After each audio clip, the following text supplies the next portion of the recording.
And to your point about going to these dinners and stuff, I was always amazed. I don't want to go to a work function and talk about work. Or Yeah. meaning I don't want to go to a dinner with work people and talk about more work. I actually want to Right. get to know, like, do you have a family? What are you in? Just get to know people on a personal level. I think it ramps up the ability to trust, build a connection, start to make things human and keep them human. But I digress. I digress. This was an interesting topic. I know you're not feeling great about it. I can see it on your face, but I liked it. I What? thought it was good. I'm No, just I love talking about leadership. I love talking about how people define it, especially in today's world. You know, like going back to our original question at the beginning is, you know, as a kid, who did we look up to?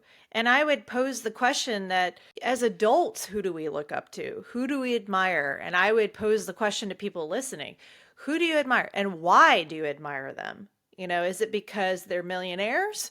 You know, is that leadership? How do you define leadership? And how are you leading? You know, and everybody leads differently. So, And gosh, we need that conversation out in the open more now yeah, than we ever. do. Yeah. So I think It's it's it's important. important.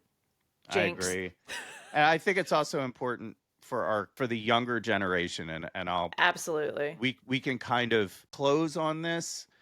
An experience you brought me into a couple weeks ago was a mentoring experience for in college or recent college grads. And I think it was almost like a speed mentoring, like speed Mm-hmm. dating, right? You had, what was it, 10 minutes Mm-hmm. with And each like, person, yeah. and there was a script of questions. Any case, one of the biggest things that struck out to me, or stood out, not struck out, stood out to me, was the desire for wisdom, Mm-hmm. Mm. the craving for the experience and knowledge that we brought.